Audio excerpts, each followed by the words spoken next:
right? No, it's not related to basal lining now, okay? Again, pulsatile flow, or when it becomes smooth, what do you call that flow? Laminar flow. Okay? Again, mentioning smooth, it's a finance term. Remember, you're not laymen. Okay? You are doctors and future doctors. So blood flow velocity, let's just take a look at this quickly. Note, right, that the velocity of blood, on this graph, the velocity of blood flow is mentioned here on the y-axis, and these are the different vessels. Note that the velocity in your aorta is actually very high. Remember, even though the aorta is big, remember it's big, right? And I mentioned that the bigger the vessel, the less the velocity will be. Why do you think the velocity of blood in the aorta is still high, even if it's a big vessel? Because of the pressure where? The left ventricle, very good. The left ventricle creates so much pressure, it will push the blood at a very high velocity. Even though the aorta is not, even though the aorta is a big vessel, it will still be pushed at a great velocity by the contraction of your left ventricle. But note that as the blood goes from the aorta to your arterioles, pressure then starts to go, arteries and arterioles, the velocity starts to go down. Then it will actually start to increase when it goes to the veins as well. Why does it increase when it goes to the veins? Because remember, the heart is now calling that blood back to itself, right? By a sucking motion of your diastole leg. So that's why there is an increase in the velocity.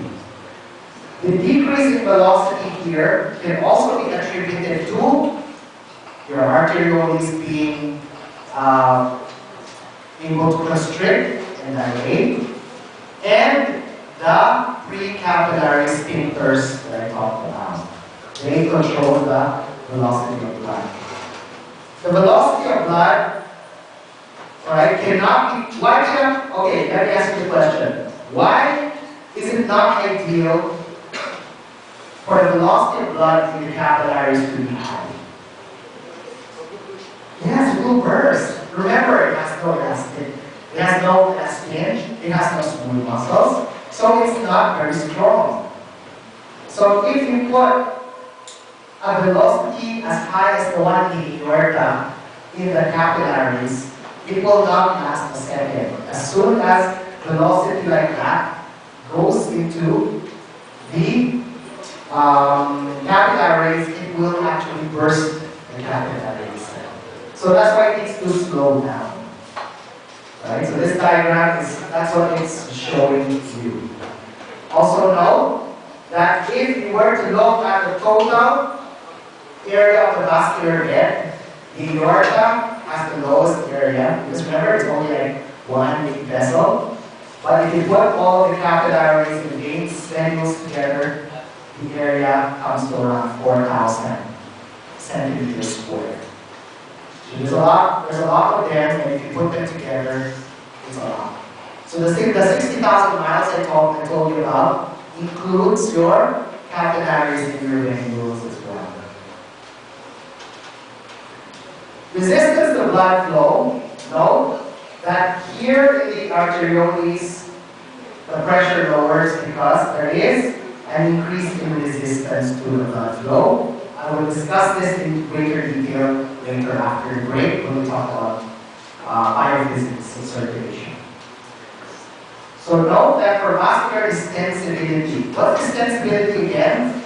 The ability of the wall to stretch. Good. Note that the formula, and you're like, oh my God, we have math again. I'm not going to ask you to calculate for distensibility. Right? I just want you to be aware of what the formula is. Vascular distensibility is an increase in the volume of blood divided by an increase in pressure times the original volume of blood. So how does that work? For example, there is a 1 ml increase in volume of blood. in a particular vessel. You divide it by 1. This is the increase in pressure in the vessel. 1 millimeter of mercury times 10. And what will your answer be? 10 millimeter of mercury, or 0.1 per millimeter mercury. This is what you call your vascular distensibility. Don't take this down. I will include this in the notes later tonight. Right? And this will actually be posted later tonight because there's nothing I need to change on this slide. Now, we're going to talk about later, we're going to talk about compliance and capacitance. And you're like, oh my god, okay, this is physics. Right? This is physics. Biophysics of circulation.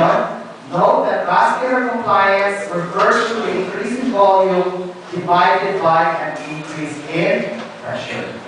And compliance can also be stated as extensibility. How do you get extensibility? From the last formula I showed you, times the volume of blood.